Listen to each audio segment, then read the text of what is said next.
내 삶 깊은 어둠 속 주 계신 곳 찾았지만 그 어디에도 그가 보이지 않네. 그가 일하시나 내가 만날 수 없네. 그가 돌이켜도 배울 수 없네. 나의 가는 길을 오직 그가 하시나니 그가 나를 단련하신 후에 내가 정금같이 나오리라.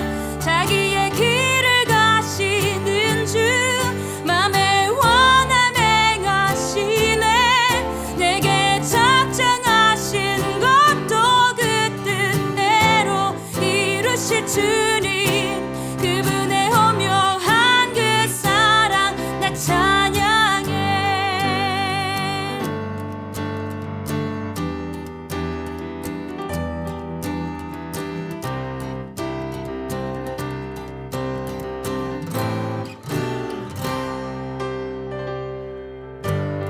내 삶 깊은 어둠 속 주 계신 곳 찾았지만 그 어디에도 그가 보이지 않네.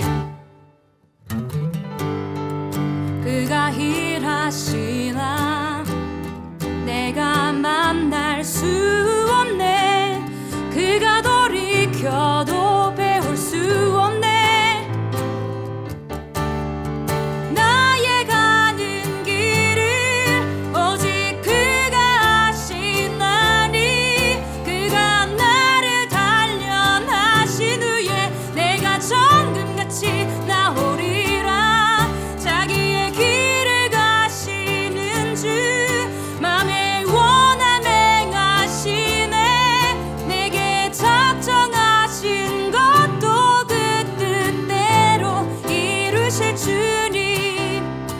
나의 가는 길을 오직 그가 하시나니 그가 나를 단련하신 후에 내가 정금같이 나오리라. 자기의 길을 가시는 주 맘에 원함 행하시네. 내게 작정하신 것도 그 뜻대로 이루실 주님. 그분의 오묘한 그 사랑 나 찬양해. 그가 하시네 나의 길을.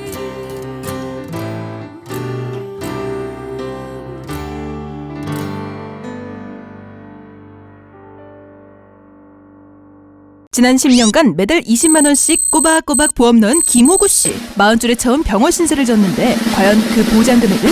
꼴랑 100만 원이요. 왜 이렇게 실망스러운 겁니까? 제가 뭘 잘못한 겁니까? 보험 손해보지 마세요. 최고의 전문가들이 본인에게 가장 적합한 보험으로 맞춤형 리모델링 해드립니다. 지금 바로 마이보험 체크하세요. 검색창에 마이보험 체크.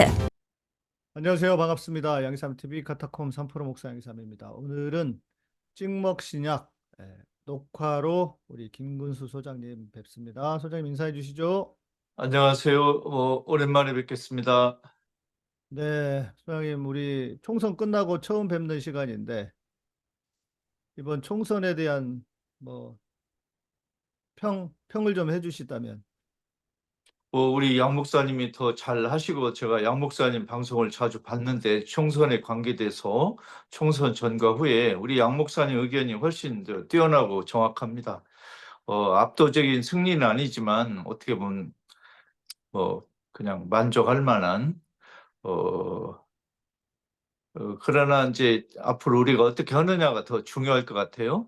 네, 옛날 180석의 민주당, 그 이낙연의 민주당은 숫자만 많았지 쓸데없었지만 이번에 이재명의 민주당은 옛날보다 더 훨씬 효율적으로 잘 투쟁하고 싸울 거라고 생각해서 일단 지지를 많이 해야 될 것으로 생각합니다.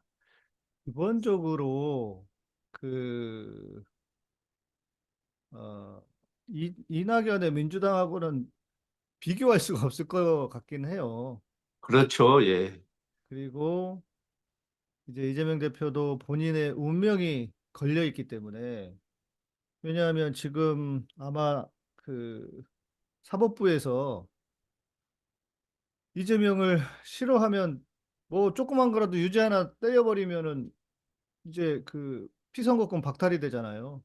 예. 그런 상황이 되니까 본인이 살기 위해서라도 아마 강하게 하셔야 될 테고 또 200석이 안 된 것은 한편으로는 좀 오히려 저도 처음에 막 되게 실망하고 그랬는데 이겼는데 이긴 것 같지도 않고 그랬는데 그 만약 200석이 훌쩍 넘어서 한 210석 나왔는데 만일 조금 시민들이 원하는 것처럼 좀 지지부진한 모습이 생기면 그것도 바로 그 자체가 또 리스크가 될 수 있어서 오히려 국힘당 내에 이 반윤석열 세력들을 잘 활용을 하면 오히려 좀 효과가 있겠다, 더 나을 수도 있겠다는 생각이 들더라고요.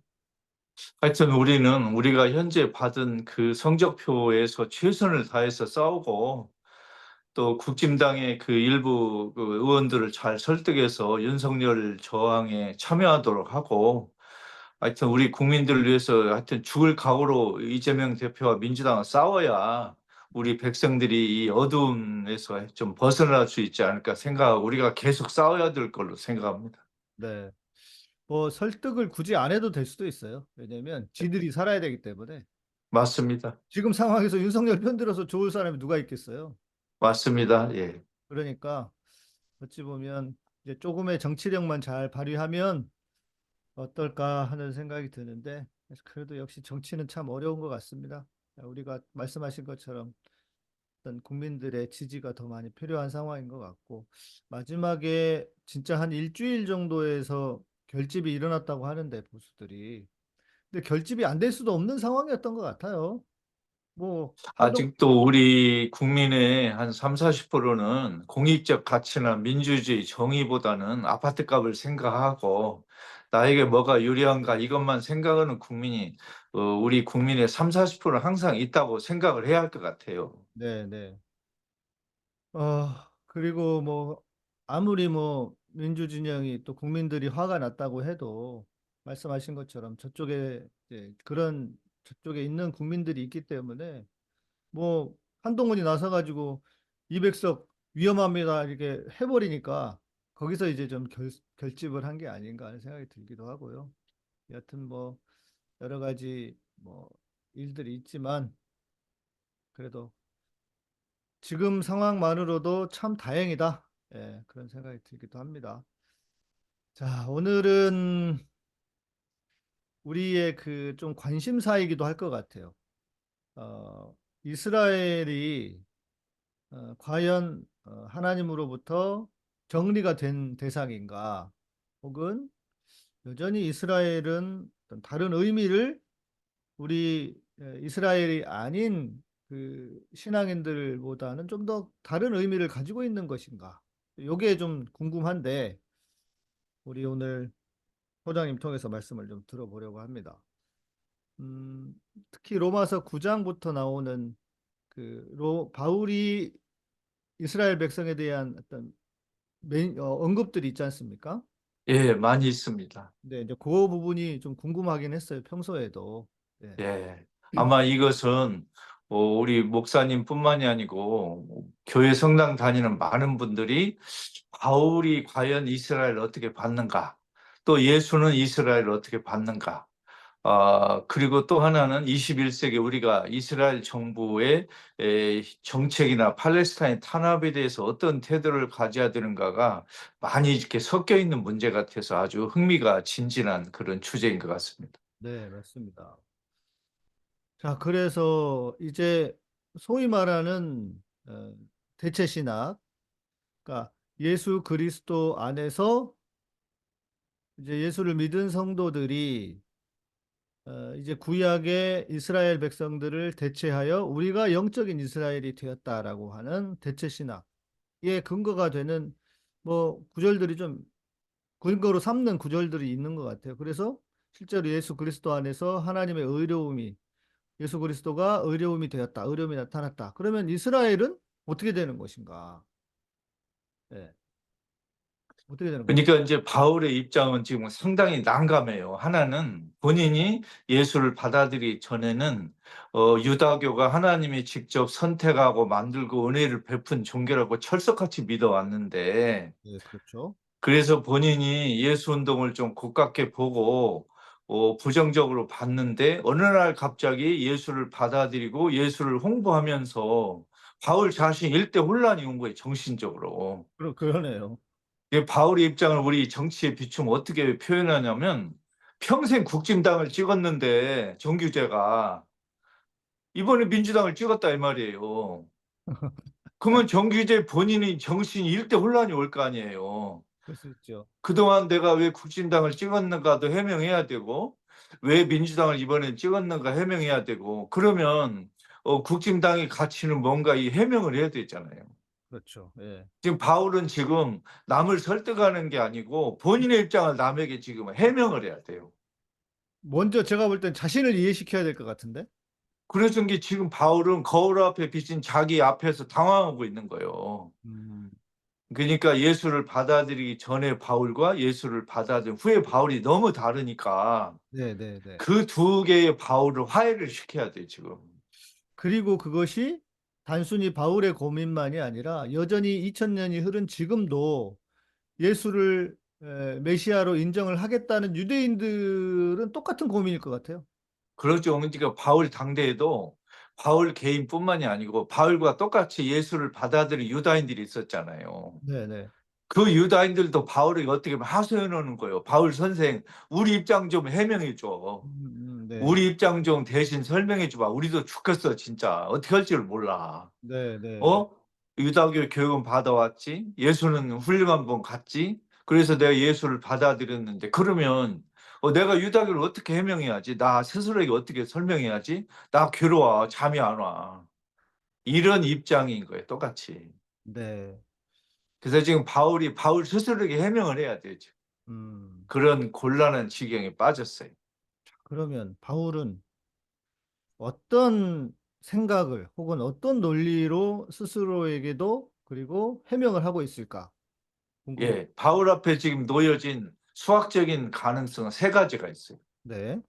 하나는 그야말로 이제 대체 신학 같이 네. 유다교는 유통기한이 끝났고 이제 예수가 새로 유통기한이 시작됐다. 네. 이렇게 하거나, 아니면 하나님이 처음에 유다교라는 구원의 길을 만들었고 이번에 하나 추가적으로 또 만들었다. 음, 골라 잡아라. 즉 유다인에게는 유다의 교가 구원의 길이고, 유다 백성 아닌 사람들은 예수 그리스도를 믿는 구원의 길이 새로 또 하나 추가적으로 원 플러스 원으로 예비되어 있으니까 이쪽을 택해라.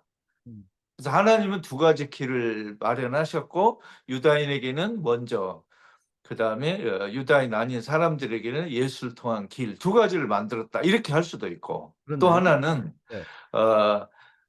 유다교는 불충분하고 예수는 충분하다. 이렇게 설명할 방법이 있어요. 세 가지가 있었어요, 바울에게. 유다교는 불충분하고 예수는 충분하다. 그렇죠. 예. 네, 네. 이렇게 설명할 방법이 있고, 아니면 두 개 다 똑같이 효력이 있는데 골라 잡아라. 음, 유다인들은 유다교 골라 잡고, 유다인 아닌 사람들은 유다교 가지 말고 그냥 바로 예수 운동으로 들어라. 이럴 수도 있고, 하나는 유다교는 유통기한이 끝났으니까 폐기 처분하고 예수 쪽으로 와라. 유다인 너희들도, 이런 방법이 있었어요. 세 개가 있었어요. 네. 그러면 그렇다면 바울이 선택한 길은 뭡니까? 어떻게 생각됩니까? 예를 들면 유다교는 끝났고 이제 예수로 시작된다. 요건 아니에요, 바울 입장은. 그 분명한 또 대체 신학은 아닌 거네요. 예, 아니에요. 그건 어떻게 보면 우리가 잘못 생각했어요. 왜 대체 신학이 불충분하냐? 분명히 바울 입장도 하나님이 유다인들에게 하신 약속은 취소될 수 없다, 이 말을 하잖아요. 그렇죠. 네. 그 다음에 유다인들은 결국 모두 구원받는다 해버렸잖아요. 그렇죠. 네. 그러니까 대체 신학은 이미 틀린 거예요. 이게 대체 신학을 주장하는 사람들은 바울의 이해를 충분히 하지 못했다는 생각이 들어가요. 그리고 성경을 해석하는 사람들의 특징이 그 뭐야 저쪽 국진당 사람들하고 비슷한 것 같아요. 지들이 보고 싶은 것만 봐버려. 그럴 수도 있어요. 그렇게 네. 다 해석을 성경이 분명히 써놨는데 안 봐. 그리고 그냥 근데 문제는요, 목사님. 네, 조직 신학자들은 성경 해석에서 실수를 많이 해요. 네, 네, 맞습니다. 왜냐하면 수박 겉핥기란 말이 있잖아요. 네, 성서 겉핥기도 있어요. 네, 근데 성서 신학자들은 그런 실수를 별로 안 해요. 왜? 수박을 쪼개서 먹어보는 거예요. 그리고 정확하게 성경의 문맥이라든지 상황이나 정황을 다 들여다 보니까 그럴 수밖에 없는 거죠. 그렇죠. 그래서 지금은 조직 신학자들 말은 들을 필요가 없어요. 우리 이런 방송을 이제 조직 신학자들이 들을 수도 있는데 문제는 뭐냐면 성서 해석은 조직 신학자에게 들으면 안 돼요. 그건 성서 신학자에게 물어봐야 돼요. 적어도 성경. 그러니까 예를 들면 우리가 네, 평범한 건강에 문제가 있으면 뭐 약국 가서 약사님에게 물어보기도 하고 아니면 꼭 병원에 안 가도 우리 민간요법으로 하기도 하고 어떻게 다 하잖아요. 네, 그러나 정말 중요한 수술이나 민감한 거 꼭 의사를 가셔야 돼. 그죠? 그렇죠. 네. 그러니까 아주 민감한 성서 해석은 성서학자한테 물어봐야 돼요. 조직신학자는 성서 잘 몰라요. 그 조직신학자는 성서를 아마추어처럼 알아요. 잘 몰라요. 예. 조직 신학은 약간 뭐냐면 발췌 느낌이에요. 발췌. 네. 쭉 다 간접 인용이죠. 간접 인용. 성경에서 뭔가 본인들이 눈에 들어오는 걸 팍 찾아가지고 이런 거야라고 그냥 딱 메뉴를 만들어 놓는 듯한 느낌. 그러니까 우리 수술하면 외과 의사한테 가잖아요. 네. 근데 수술하는데 예를 들면 뭐 안과 의사나 뭐 이비인후과한테 가는 것보다는 외과 의사에 가듯이 성서 해석은 조직 신학자나 그냥 설교자보다는 성서학자에게 묻는 게 더 정확해요. 그 조직 신학이라고 하는 거는 어떤 성경을 통해서 어, 성경이 말하고자 하는 그것에 자신들의 신학적인 견해를 발견해서 그것을 세워놓는 거잖아요. 자신들의 또 논리라든지 이런 조직 것들을. 신학자가 하는 일이 뭐냐면 성서 신학자가 개발한 상품을 우리 시대의 철학과 문화와 그 사고방식에 어울리게 잘 알아듣게 설명하는 2차적인 방법을 하는 거예요. 음, 그러니까 이제 우리 성서신학자는 예를 들어 귤로 하면은 귤을 재배하는 게 성서신학자들. 네네. 근데 조직신학자는 재배된 귤을 소비자에게 유통하는 사람들. 네. 그러니까 이제 성서 해석은 조직신학자에 물어보면 안 돼요. 네. 이제 우리 시청자들은 성서신학과 조직신학의 차이를 잘 모를 수도 있잖아요. 그렇죠. 그러시겠죠. 그러면 예를 들면 지금 교회 성당에서 설교하는 목사 신부님 대부분은 조직신학 입장에서도 조직신학의 처지에서밖에 말할 수 없는 분들이에요. 왜냐하면 연구자들이 아니니까. 네. 그리고 그러니까 성서신학자들이 만든 상품을 성도들에게 팔기 좋게 유통하는 일을 하는 거거든요. 조직 신학을 기초로 해서 그러니까 자신들이 네. 속한 교단이라든지 어떤 뭐 교단이죠. 교단이 제일 크죠. 자신들의 교단의 배경을 철학적인 기초를 만든 게 조직 신학이니까 그렇죠. 예, 예. 조직 신학적인 관점에서 설교를 해야만 안전한 거예요. 안전빵으로 되죠. 예. 목사는 그래야 예. 안전하거든요. 예, 영업도 해야 되고 안전해야 되고 하니까 그렇게 하는 거죠. 여기서 안전하다는 거는 뭐냐면 성경을 본인들의 교단이 주장하고 있는 조직 신학적인 차원을 넘어서면 너 이단이지 이렇게 바로 공격을 받을 수 있기 때문에 그래서 조직 신학적인 관점을 가지고 있는데 저도 처음에는 제가 신학을 공부하고 할 때는 조직 신학적인 어떤 기초와 틀은 있어야 되니까 이게 필요하다라고 생각하고 뭐 공부도 나름 열심히 하고 정말 그 조직 신학적인 관점에서 열심히 했는데 아주 소위 말하는 보수 신학이죠. 그런데 진짜 이제 머리가 좀 커지고 공부를 제대로 해보니까 이 조직 신학이 다 맞는 것 같지 않은데 이런 게 너무 많아요 성경 안에. 예. 실제 이제 그 목사 신부님이나 이 조직 신학자들이 부닥치는 고민이 크게 하나 있어요. 뭐냐면 성서를 공부하다가 성서신학자가 말하는 게 A, 네. 그다음에 신학 배우기 전에 또 신학 배워서 자기 교단에서 배운 게 B 하면 뭘 말해야 되지 하고 고민을 부닥쳐요.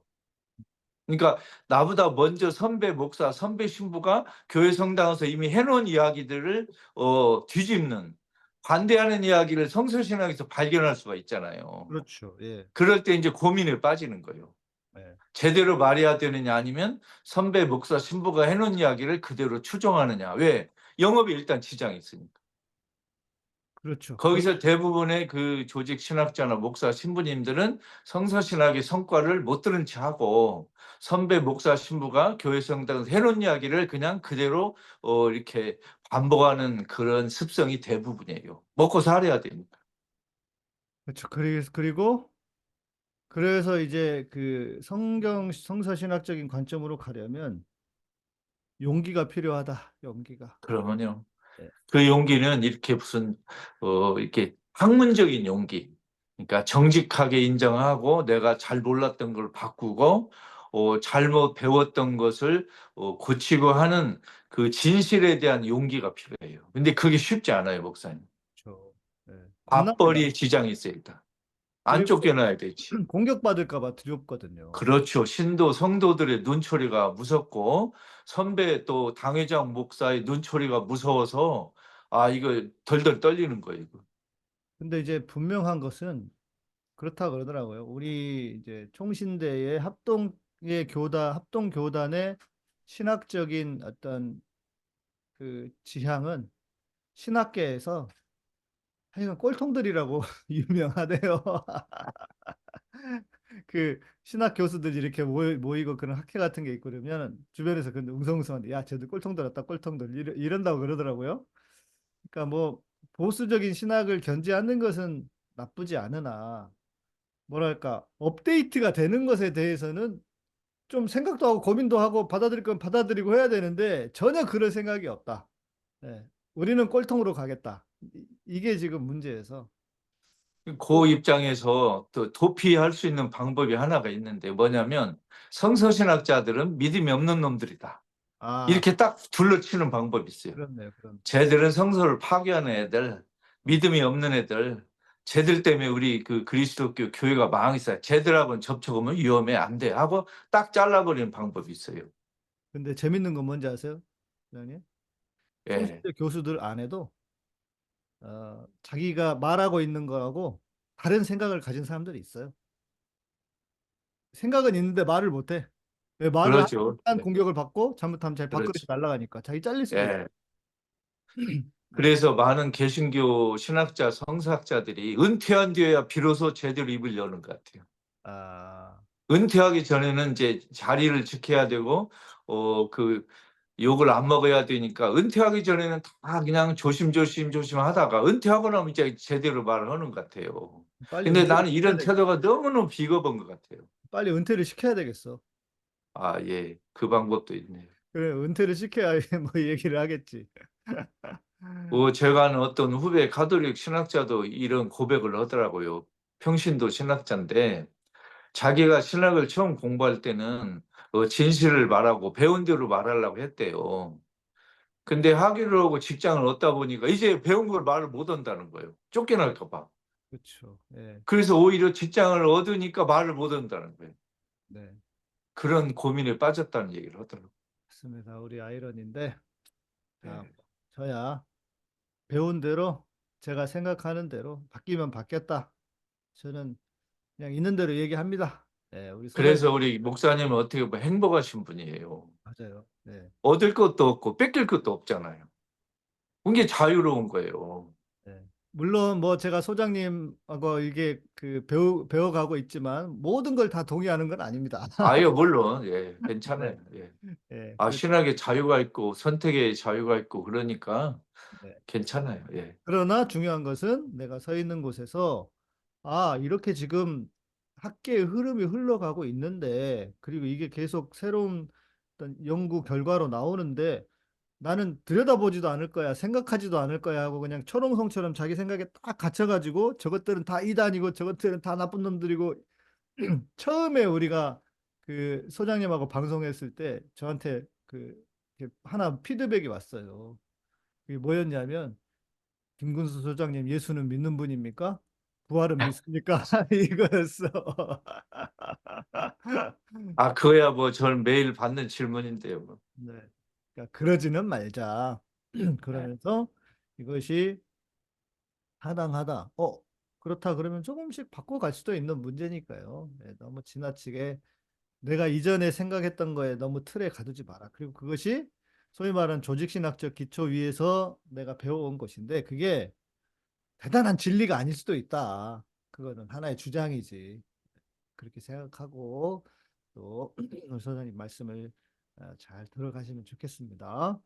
자, 이제 하던 얘기로 이제 다시 돌아가서 그러면은 바울이 진짜 생각하고 있었던 이스라엘에 대한 시각은 뭘까? 이게 제일 궁금하긴 합니다. 네. 그러니까 우리 예수 운동은 이스라엘을 계승했다 이런 주장이 있어요. 네네네. 바울은.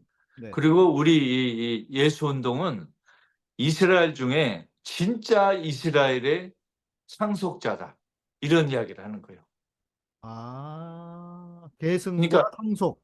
예, 그러니까 이스라엘에도 가짜가 있고 진짜가 있다. 영적인 이스라엘, 이제 육적인 이스라엘은 그런 개념을 개발해 가지고 지금 음, 같으면 가짜 이스라엘, 진짜 이스라엘만 간단할 텐데 그 당시는 그렇게 안 하고 영적 이스라엘, 육적 이스라엘 이런 말을 한 거예요. 여기서 이제 중요한 거, 예. 영적인 것, 바울이 말할 때 영적이고 육적이다 했을 때는 우리가 생각하는 것처럼 어떤 이원론적인 개념으로 뭐가 거룩하고 뭐가 속되다 이런 개념이 아니라 예. 영적인 것은 진짜고 육적인 것은 그렇죠. 가짜다. 이거를 예, 바울, 그렇게 해야만 되는 거예요. 근데 이걸 잘못해 가지고 인간의 몸은 뭐 부정적이고 인간의 영은 이건 전혀 번지수를 잘못 짚은 거예요. 네, 네, 네.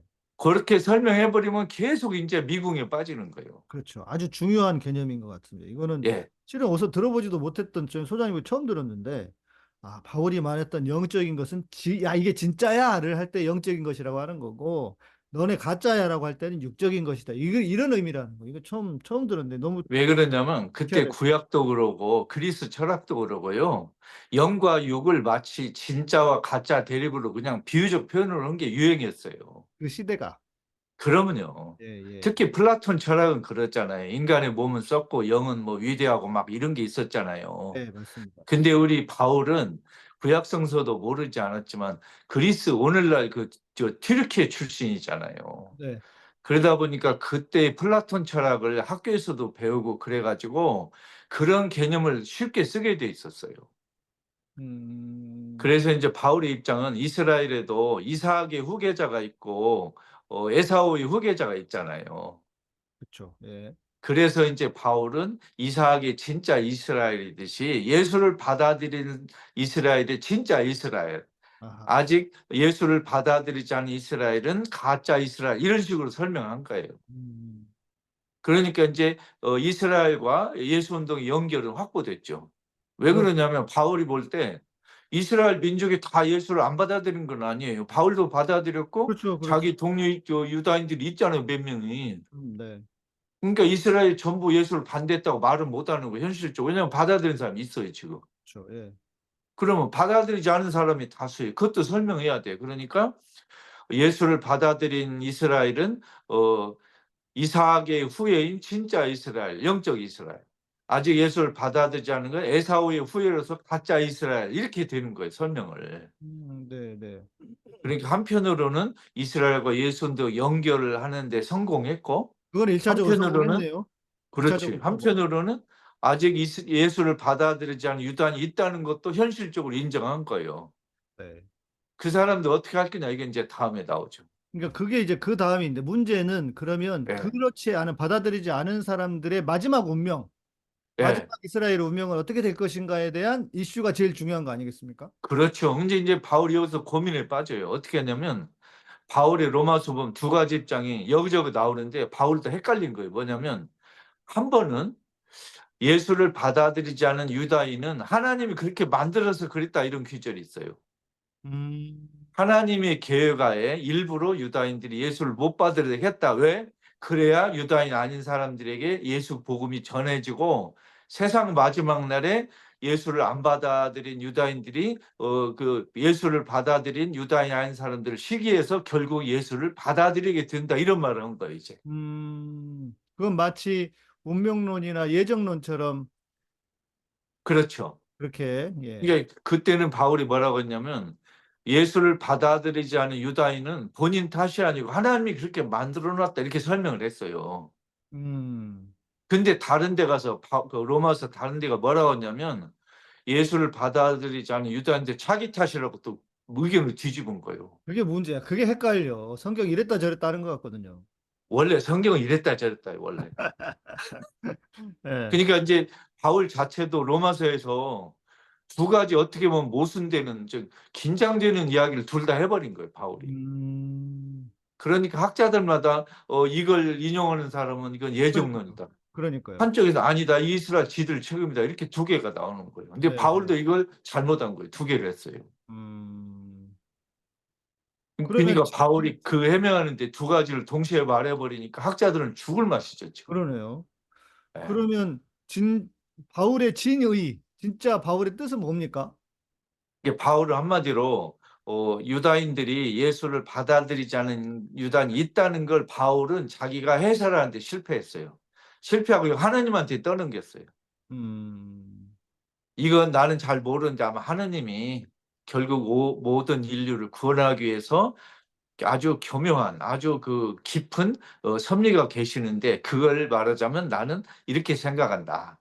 예를 들면 예수를 받아들이지 않은 유다인이 있기 때문에 그 덕분에 유다인 아닌 사람들이 예수를 알게 되었고 세상 끝날에 그러면 모든 유다인 아닌 사람들이 예수를 받아들이면 그 후에 비로소 예수를 받아들이지 않은 유다인이 예수를 받아들이게 돼서 모두 하나님 앞에 그 새로운 그 시온에 다 모일 거다 이런 식으로 설명한 거예요 바울이.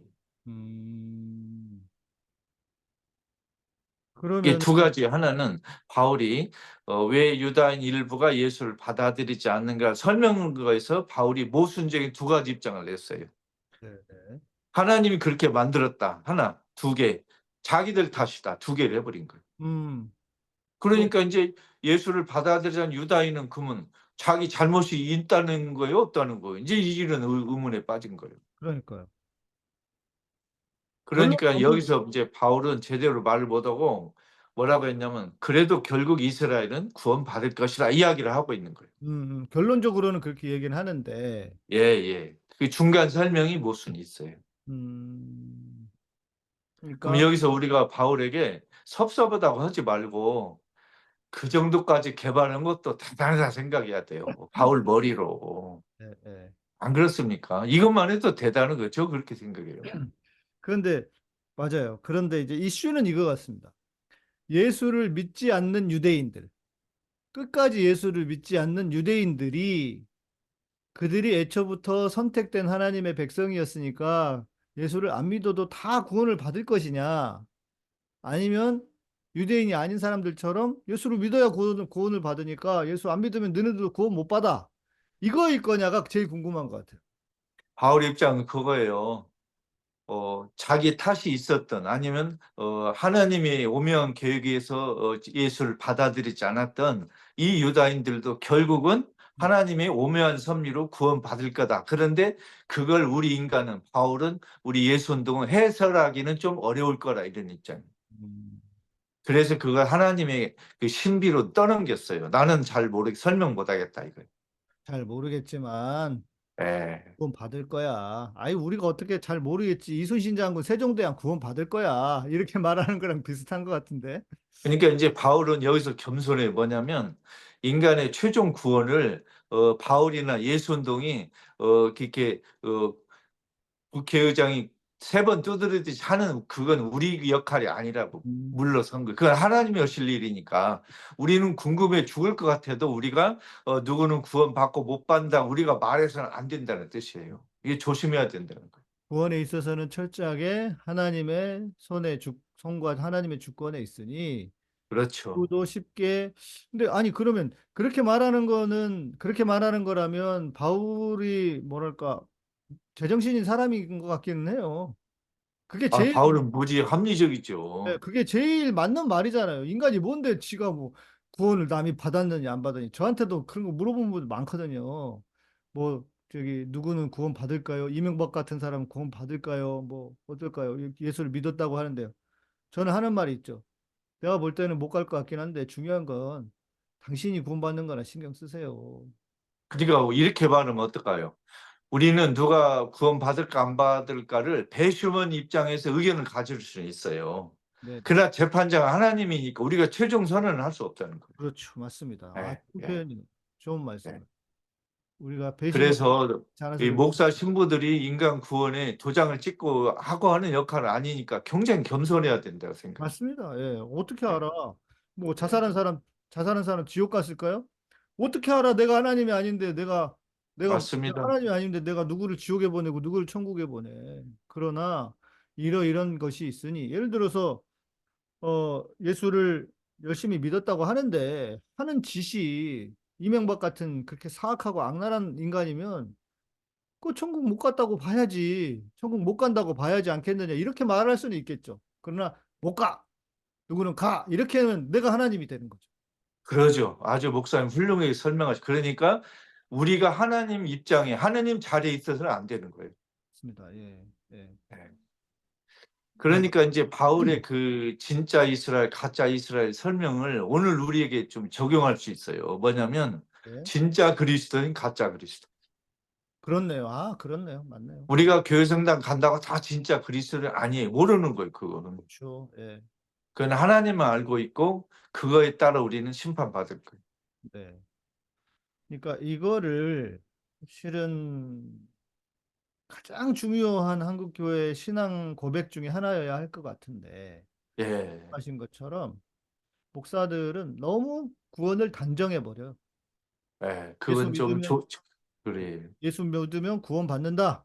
교회 다니면 구원 받는다. 이렇게 다 단정을 해 버려요. 그 예수 믿으면 구원받는다는 건 바울도 한 이야기인데 교회 다니면 구원받는다 얘기는 성서에 없어요. 당연히 그렇죠. 그러니까 교회하고 예수하고는 거리가 있어요.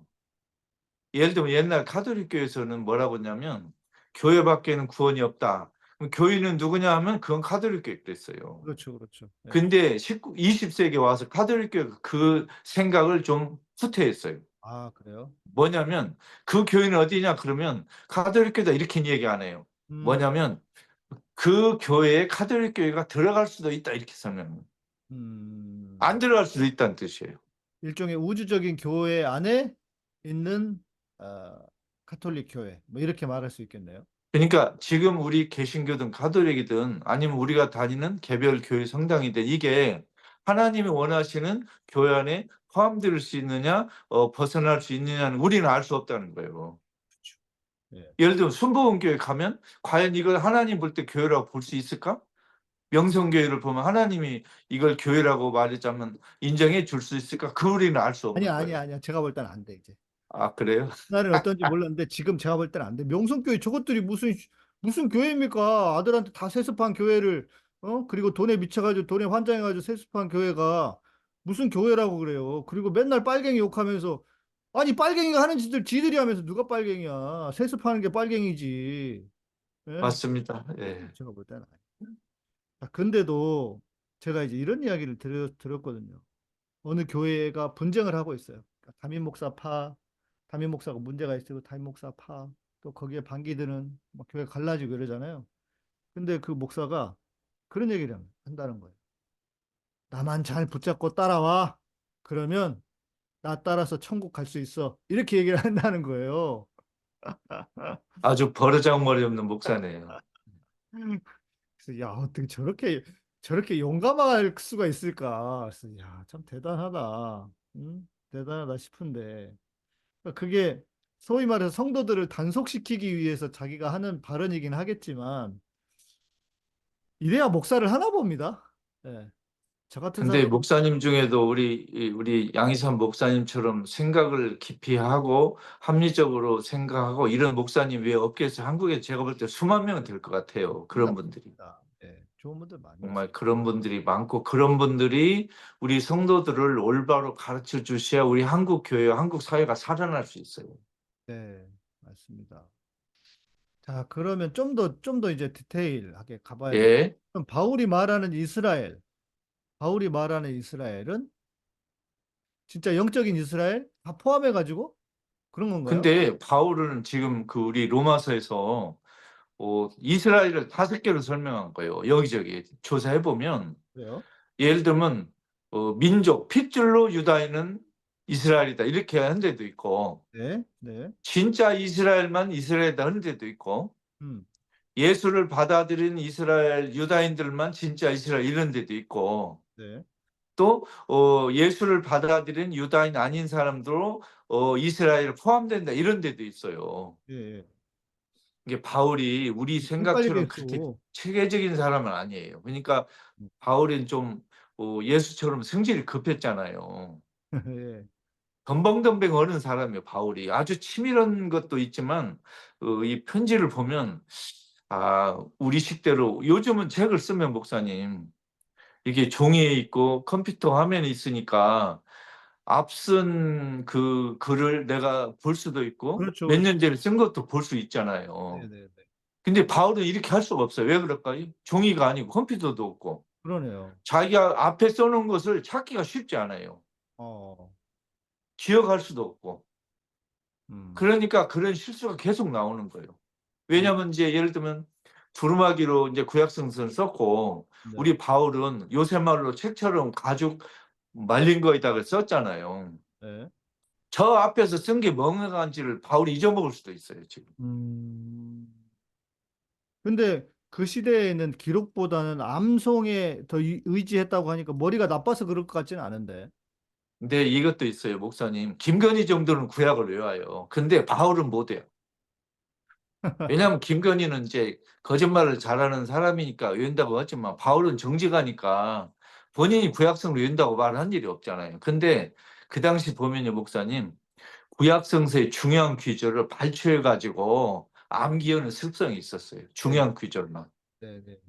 왜냐하면 구약성서를 다 들고 다닐 수는 없잖아요. 들고 그렇죠. 다니려면 트럭에다 싣고 다녀야 되는데 네, 두루마기를 그 당시 트럭도 없고 네, 구름 하나 리아까지 끌고 다닐 수도 없고 그 비싼 걸 어떻게 또 구합니까? 네, 그렇죠. 그래서 구약성서 발췌집을 암기해가지고 그걸 썼는데 많이 틀려요. 암기라는 게 막 틀리잖아요. 그렇죠. 인간의 기억이라는 게. 그래서 우리 바울 선생님이 당신 7편지에 쓴 구약성서 인용 보면 틀린 데가 한두 군데가 아니에요. 아, 그리고 글자가 막 이렇게 틀린데 암기 실수도 있지만 일부러 단어를 살살 오늘날 조선일보 기자들처럼 바꿔요, 이렇게. 근데 그 당시에는요, 목사님, 이 성서, 구약성서 해설할 때 구약성서 본문의 단어를 조금씩 비틀거나 넣거나 어, 추가해서 설명하는 게 유행이고 그게 나쁘게 생각이 안 됐어요, 그 아, 당시에는. 그 시대의 문화는. 요새 많은 목사 신부님들이 없는 이야기 지어내서 설교하듯이 그런 거 비슷한 거예요. 네, 네. 그 당시엔 이게 아주 나쁘다고는 사람들이 생각 안 했어요. 뭐 그럴 수도 있지 아니면 뭐 그게 통용됐어요. 그러니까 불순하지 않게 보였어요. 자신의 뭐 어떤 주장을 말하기 위해서 조금씩은 뭐 바꿔서 이야기할 수 있지. 뭐 이 정도로 용인하고 용납하는. 네. 그 2000년 전에는 그러한 성서 인용 방식이 오늘날에는 뭐 표절이다, 자기 표절이다, 아니면 뭐 이렇게 일부러 의도적으로 조선일보 놈들처럼 왜곡했다 가진 비난을 들을 것 같은데 음, 2000년 이 당시에는 이게 통용됐어요. 왜냐하면 암기력에 한계가 있지, 종이책도 없지. 그래서 많이 서로 이렇게 좀 용인하는 그런 수준이었어요. 음. 그러면은 그 바울이 말씀하신 것처럼 5가지로 이야기하는 그 생각에서 그래도 바울의 생각은 이런 거였구나라고 유추해 볼 수 있는 어떤 맥락은 있을 거 아닙니까? 다 있죠. 예. 네. 그러니까 바울은 이스라엘이라는 단어 속에서 민족적 개념, 신앙적 개념, 뭐 여러 가지 개념을 뒤섞어 썼거든요. 근데 음. 결국 바울이 하고자 하는 건 뭐냐면 이스라엘과 예수 운동은 연결됐다 이 말을 하고 싶은 거예요. 그거 결론은 하나를 말하려고 저렇게 복잡하게 한 거예요. 아까 처음 말씀하신 것처럼 예, 예. 구약을 계승한 예수 운동이 쉽게 말해서 지금 예수 운동이라고 말씀하시는 것은 지금의 교회를 이야기하는 겁니다. 예수 믿는 사람들. 예. 계승했고 구약을 계승했고 상속을 했다. 이 이야기가 핵심이다 이거네요. 아, 그렇죠. 그 이야기 하려고 온 거예요. 그러니까 예를 들면 예수 운동이 유다교와 연관이 없다고 해버리면 유다교를 반다 하나님을 묵살하는 게 되잖아요. 그렇죠. 그렇죠. 그러면 완전 안 다른 되는 종교를 거지. 만들어 버리는 거. 큰일 나는 거죠. 네. 근데 이제 이 바울의 입장은 예수가 오기 전까지 유다교는 나름대로 가치가 있었는데 예수가 와서 말하자면 상속도 받으면서 극복하면서 한 칸 높였다 이런 이야기를 하고 싶은 거예요. 완성시켰다 쉽게 예, 말해. 예. 그래서 마태복음 저자는 완성이란 말을 잘 써요. 이게 유다교를 계승해서 한 칸 더 품질을 높여가지고 완성했다 이야기를 하는 거예요. 그러니까 마태복음 저자는요, 예수 운동이 유다교보다 훨씬 뛰어난 그룹이라고 자꾸 이야기를 하는 거예요. 그렇게 살아야 되고 예. 우리가 바리새인보다 더 훌륭해야 되는 거예요. 마태복음 저자 입장에서. 자, 그러면 그럼에도 유대인의 장점, 바울도 그 이야기하면서 뭐 유대인의 뭐가 무엇이냐 뭐 이렇게 말하고 있잖아요. 유대인의 예. 장점도 있다고 봤던 것 같긴 한데. 아, 당연하죠. 왜냐하면 유다인은 첫째 하나님께 사랑받은 백성이었어요. 그리고 하나님 말씀을 받은 민족이에요. 그렇죠. 예. 그러니까 유다인은 우리 예수운동에 하나님 말씀을 전해줬어요. 즉 유다인은 우리 예수운동에게 하나님이 창조주시고 한 분이시고라는 걸 해방자시라는 걸 알려준 고마운 종교예요. 그게 유다인의 장점이에요. 음, 이게 하나님을 전달해준 훌륭한 민족이죠. 우리 인류에게. 바울 생각에. 그러면은 그게 유다인의 장점이에요. 처음에도 우리가 이야기를 나눴지만 대체 신학에서 말하고 있는 것처럼 이제 유대인들의 운명이 끝났어. 아, 이스라엘이 그러면 안 돼요. 끝나버렸어. 이거는 분명히 아니잖아요. 유다인은 지금 예수를 받아들인 유다인이든 예수를 아직도 받아들이지 않고 망설인 유다인이든 예수에 관심 없는 유다인든 음. 여전히 창조주 하느님께 사랑받고 있어요. 네, 네. 예.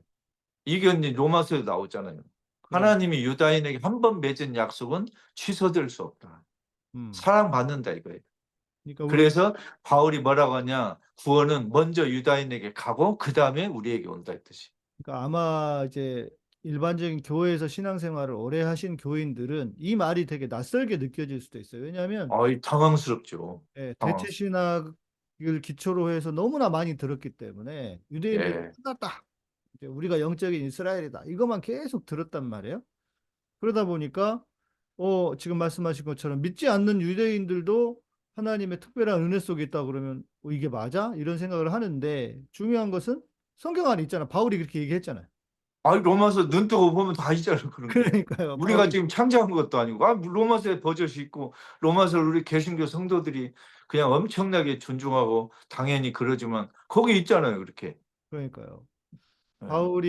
예. 바울의 관점에서도 그렇게 말하고 있기 때문에 제가 이스라엘에 한 번 가봤는데 저는 뭐 처음 가서 그랬는지 잘은 못 느꼈는데 무슨 뭐 이스라엘이 되게 영적인 도시다 뭐다 이런 거는 잘 못 느끼겠더라고요. 뭐 좀 2000년이 지났는데요. 예. 그러니까 좀 뭐랄까 그러면, 목사님 뭐 언제 로마 가신다며요? 저 5월 달에 갑니다. 그러면 로마 가면 거기가 종교적인 도시라고 느껴지는 거 한번 보세요. 그러니까 성당 가면 느껴지지만 일단 그냥 거리 지나가 봐요. 그러니까요. 과연 느껴질 것인가? 그러니까 그래서 뭔가 이제 그런데 다른 어떤 분들은 이스라엘에 가서 특히 예루살렘에 가면 하나님의 어떤 계시가 막 마치 쏟아지는 것처럼 그렇게 얘기를 하는 분들이 계시더라고요. 예. 그래서 근데 이것도 얘기해야 돼. 그러면 요 이야기 소위 말하는 백투 예루살렘이 있어요. 어, 이스라엘의 회복이 와야 마지막 종말이 온다라고 하는 그 구절 때문에 그러는 건지 다시 이스라엘 복음이 이스라엘 백투 예루살렘까지 돌아가면 이제 마지막 온다 해서 이스라엘을 너무 떠받드는 거예요. 이 사람들은 또. 근데 그 백투 이스라엘 제가 잘은 모르는데 방금 우리 목사님이 설명하신 논리를 기초로 해석해 보면 그 사람들의 생각은 로마서하고 반대예요, 지금. 그러니까 모든 유다인에게 예수 그리스도 복음이 전파되고 나서 그동안에 예수를 받아들인 유다인이 비로소 예수를 받아들일 거란 순서였어요. 모든 유대인이 아니라 모든 유대인이 아닌 사람들이 아, 받아들여. 유다인 아닌 사람 예수를 받아들인 후에 음. 예수를 받아들인 유다인들이 비로소 예수를 받아들일 것이다. 이게 지금 로마서에서 바울이 설명한 거예요. 근데 팩트이 그 사람들은 바울과 반대로 얘기하고 있어요. 그러니까 빨리 그 복음을 완성시키기 위해서 다시 예루살렘으로 돌아가야 된다. 예, 그렇게 얘기를 하는 거라고 볼 수 예, 있는 거죠. 예, 예. 그 바울하고 완전 반대로 설명하는 분들이 로마서를 그러, 거꾸로 해석하는 사람들. 그러면서 이스라엘을 최고의 가치로, 신앙에서 최고의 가치로 두는 사람들이 있는 것 같아요. 그래서 글쎄, 안식일 찬성하기 해야 된다. 어렵네요. 아니, 한국 지난번에 아니고 몇 년 전에 한국 교회에서 주일학교에서 무슨 일이 있었냐면 양을 잡았어요. 아, 왜요? 양을. 음. 6월절 지킨다고 그래서 실제 애들이 꼬맹이들 다 보는데 양을 죽였단 말이에요. 아이고, 정신 나간 인간들이. 예, 근데 그런 운동들이, 그런 움직임들이 있다니까요, 개신교 안에. 근데 목사님, 바울 시대에도 번진이야, 뭐야? 바울 반대파 선교사들 많았잖아요. 예, 예. 이게 바울 시대에도 예수 그리스도 복음을 제대로 전하는 사람이 있고 엉망으로 전하는 사람이 있었고 오늘날도 똑같은 거예요. 맞습니다. 예, 예. 오늘날도 진짜 각종 잡설들 막 들어와가지고 하잖아요. 예. 네. 그러니까 지금 이제 어찌 보면 이 대체 신학의 완전 반대 극단에서 이스라엘이 최고야 하면서 우리도 유대인이 되어야 돼. 마치 그런 것처럼 하는 사람들이 있어서 그래서 유대인들의 문화 아니 지금 이스라엘도 유월절을 안 지키고 있고 이스라엘도 지금 성전이 없어서 유월절을 못 지키고 있는데 무슨 놈이 한국에서 유월절을 지키겠다고 애들 주일학교 애들 꼬맹이들 있는데 다 양을 직접 현장에서 죽였다니까요. 예? 건진처럼 속껍데기를 비키는 것도 아니고 이게 뭔 짓이냐고요. 제 생각에는 대체 신학도 아까 그 말한 백투 그 그룹도 바울의 로마서를와는 거리가 먼 생각을 하고 있는 사람들입니다. 네, 그러니까 말입니다. 제발 좀 자중해야 된다. 양쪽 다. 네. 성경대로 성경이 말하고 있는 대로를 그걸 가지고 해야지. 그놈의 조직신학, 그다음에 이렇게까지 얘기하면 안 되지만 이 조직신학적인 기초에서 너무 한쪽 눈만 봐. 그리고 이 성경 있는데도 안 보려고 그러고 이거는 진짜 문제 같고. 목사님 지금 이제 이런 얘기해서 그렇지만 제가 이제 우리 찍먹에서 우리 쭉 하다 보면 이제 이거 바울 편지가 다 로마서 끝나잖아요. 네네네. 제가 지금 우리 찍먹 신학에 2주에 한 번 출연하고 또 제가 일주일에 3번, 한 번에 10여 분 정도 하는 김근수 해방 신약을 지금 한 지가 한 석 달 됐잖아요. 네네. 목사님, 제가 이런 아이디어를 이렇게 공개적으로 밝히는 건 우리 네. 시청자들 함께 고민하자 그 뜻이에요. 뭐냐면 네. 제가 우리 여기 찍먹 신약에서 한 개, 그다음에 제가 아는 해방 신약에서 한 개 해가지고 마가복음 해설 처음부터 끝까지 네. 하나는 마태복음 해설을 하고 싶어요. 음, 근데 그걸 우리 찍먹 신약 시청자들과 목사님에게 우선권을 드리고 싶어요. 어떻게 그, 왜냐하면 네. 그러니까 먼저 고르시면 예를 들면 목사님이 뭐 마가복음 해달라 하자 하면 제가 여기서 마가복음을 하고 그 대신 김근수 해방신약에서 마태를 하고 처음부터 음, 음, 이게 겹치지 않게 하려고 하는데 네. 그걸 목사님 한번 생각해 주시고 아니 마가복음이 1번이니까 마가복음 먼저 해야 되는 거 아닙니까? 그러면 제가 여기 찍먹에서 마가복음을 하고 네. 김근수 해방신약에서 한 서너 달 뒤에 마태복음을 처음부터 쭉 한번 해설을 하려고 그래요. 네. 아니 왜냐하면 그래서 서로 이렇게 겹치지 않게 우리 한번 생각해 주세요. 예. 우리는 마태복음이 처음이라고 생각하지만 그래도 네. 우리는 좀 배운 분들이니까 이제 예, 예. 아니고 마가복음이 제일 우선이니까 먼저 쓰여졌으니까 마가복음 먼저 해야죠 당연히. 아, 알겠습니다. 그러면 이제 우리가 얼마 뒤에 여기 찍먹 신약에서 네. 마가복음을 처음부터 끝까지 단락별로 좋습니다. 한 번 할 때 한 단락 해설하고 거기에 나오는 의문 뭐 이런 거 해서 철저하게 해서 예를 들어 마가복음을 가지고 한 1년 예를 들면 뭐 좋습니다. 이렇게 쭉 가고 그다음에 어 뭐 누가복음 또 한 1년 뭐 이렇게 해가지고 이렇게 차분히 하면 아주 재밌을 것 같아요. 네, 네, 좋습니다. 이제 뭐 이제 좀 복음서로 갈 때가 되기도 했어요. 바울 이야기 아, 좀 그럼요. 예, 예. 복음서 정말 흥미진진해요, 이제. 그러니까요. 네. 예. 그래서 우리 제대로 한번 예수의 삶과 죽음을 정말 예수 한 1m 옆에서 보듯이 한번 이야기를 해볼게요. 음. 그러면은 이 얘기도 해야 될 것 같습니다. 바울의 어떤 자신이 유대인으로서 바울의 슬픔이라고 해야 될까? 그것도 있었던 것 같고. 그 슬픔이 뭐냐면 자기가 너무 사랑하는 동족 이스라엘 유다인들이 예수를 대부분 안 받아들인 게 너무 슬픈 거예요. 그것 때문에 괴로워했어요. 네, 네, 그러니까 만일 이런 이야기도 하잖아요, 바울이. 나의 동족 유다인들이 예수를 다 받아들인다면 내가 유다인들에게 버림받아도 좋다. 그렇죠. 그렇죠. 이런 심정으로 사는 거예요. 훌륭한 분이죠. 내가 하나님께 버림받아도 좋다 아니었어요? 아이 유다인들. 뭐 자고는 어디든 좋고 네. 하나님에게 버림받았고 이 유다인에게 저주받아 다 좋다. 그 음, 정도로 유다인들이 예수를 받아들이길 원했다는 뜻이죠. 네, 네, 예. 그게 바울의 슬픔이었어요. 그러니까 유다인에게 전하는데 안 받아들이니까 좀 막 슬프고 분노도 하고 막 안타까운 거예요, 바울이. 평생 그 안타까움으로 살았어요. 네. 그러면 우리 이럴 수 있잖아요. 우리 지금 교회 성당 다니는 사람들이 왜 예수를 안 받아들이는 사람이 우리 대한민국에 많을까? 왜 내가 예수를 전하는데 안 받아들일 거고 슬프기도 하고 어떻게 보면 답답하기도 하고 안타깝기도 하잖아요. 그렇죠. 근데 여기서 우리가 이걸 생각하면 어떨까 싶어요. 바울은 유다인들에게 예수를 충실히 전달했어요. 네. 근데 우리는 지금 사람들에게 예수를 충실히 전달하느냐? 음. 아니면 이게 팔아먹고 가짜로 전달하고 잘못된 예수를 전달하는 이건 우리가 살펴봐야 돼요. 그렇죠. 에이, 뭐 그거는 특히 한국 교회는 해도 너무하는 것 같아요. 한국 개신교는 이 장사의 도가 금도를 벗어나고 있다. 진짜. 네. 그건 해도 너무하는 것 같아요. 그러니까 우리가 만일 잘못된 예수, 원래 예수 아닌 걸 전달해 갖고 사람들이 나 그런 예수 싫어할 경우에는 잘못이 누가 있냐? 우리에게 있는 그렇죠, 거예요. 맞습니다. 근데 사람들은 자꾸 저 인간들은 왜 마음을 열지 않을까? 왜 저 사람들을 답답하게 우기게 하고 사람들을 원망하는 거예요. 우리를 원망하지 않고. 저는 어떨 때 보면요, 예수를 안 믿는 사람이 나은 것 같아요, 차라리. 사람이 정상이기라도 해, 예수를 안 믿으면. 근데 예수를 믿으면, 적어도 한국에서는 예수 믿는다는 사람들은 뭔가 비정상 같아. 정상적인 사람들이 아닌 것 같아요.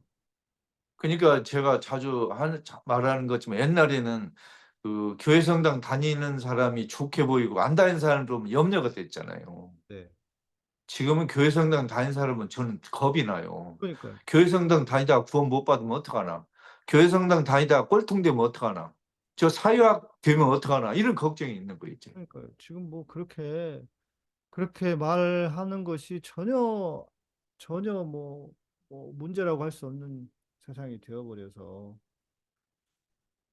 그러면은 자, 마지막 그 바울에 의하면 이스라엘의 잘못은 예수님을 받아들이지 않은 것 이렇게만 이야기할 수 있을까요?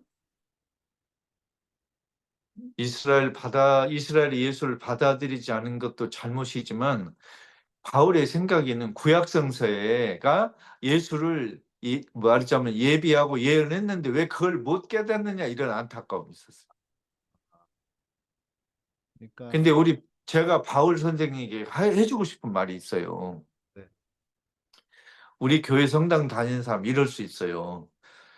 예를 들면 신약성서 저자들, 특히 사복음서 저자들이나 바울은 구약 성서가 예수를 예비하고 있고 알려주고 있고 네, 또 우리는 예수 입장에서 신약성서 입장에서 구약을 이해하는 게 옳다 이렇게 주장하는데 그것뿐만이 아니고 나자렛 예수와 아무 관계없이 구약성서를 읽는 유다인들이 있고 그들의 신심이 굉장히 훌륭하다는 걸 우리가 인정해야 돼요.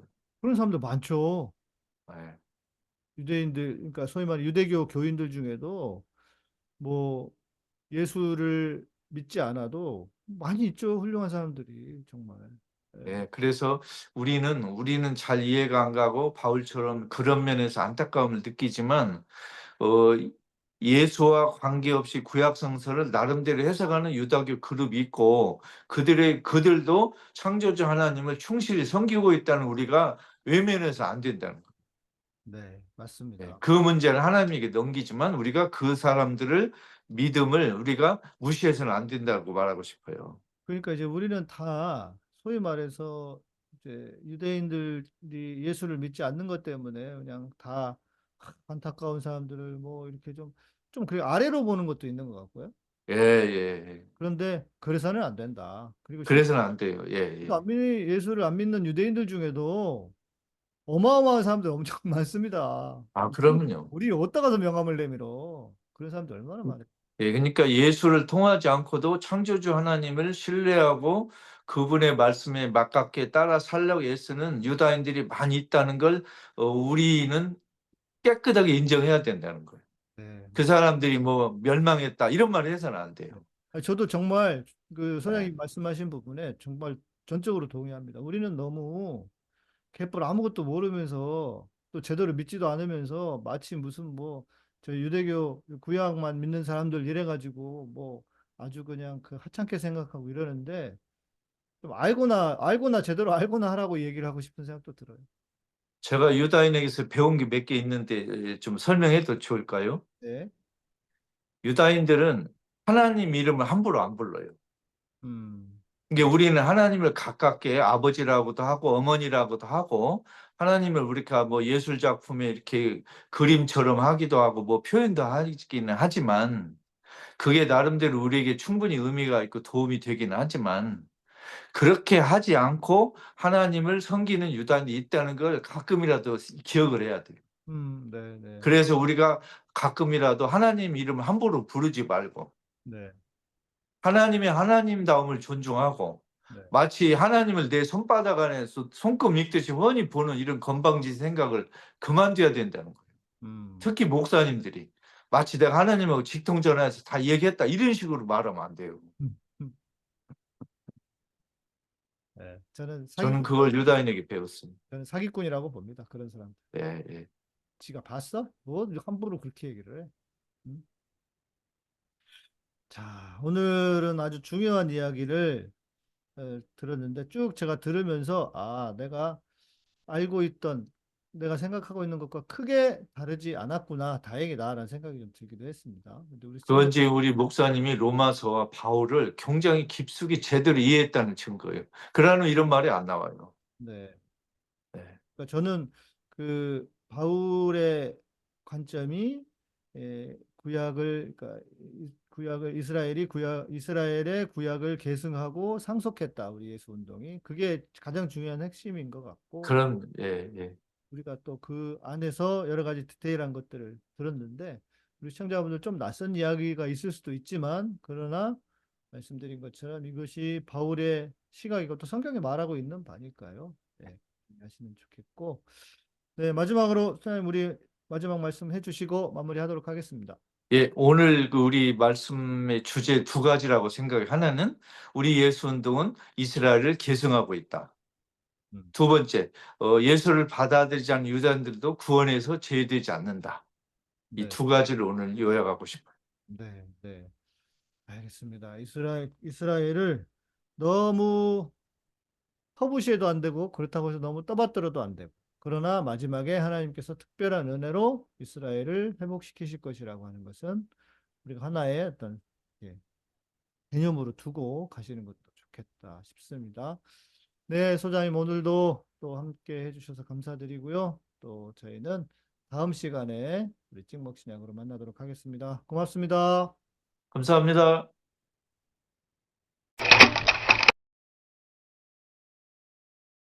인간을 포함한 모든 생물들은 자연으로부터 많은 것들을 얻습니다.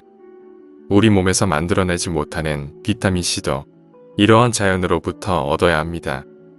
천연 비타민이란 바로 공장에서 화학적으로 합성하여 만든 것이 아니라 청정 지역에 적합한 환경에서 재배하고 수확한 자연의 유기농 과일 그 자체를 농축한 것입니다. 천연 상태에 살아있는 비타민C에는 루틴, 비오플라보노이드, 팩터 K, 팩터 J, 팩터 P, 타이로시나제, 아스코르브노겐 등이 풍부하게 포함되어 있습니다.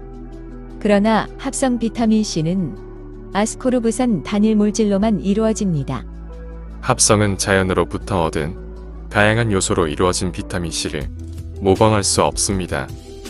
루틴, 비오플라보노이드, 팩터 K, 팩터 J, 팩터 P, 타이로시나제, 아스코르브노겐 등의 성분이 대량으로 포함된 천연 비타민 C군을 선택해야 합니다. 특히 요즘 같은 상황에서 예방과 면역력 증진에 필요한 올바른 천연 비타민 C를 선택하세요. 캐나다에서 생산하는 인기 상품 천연 비타민 마오에 관한 문의는 웹사이트 superelleotin.com, 전화 1522-6801이나 페이스북 자연건강대학 또는 카카오톡에서 엘레오틴을 검색하시면 됩니다.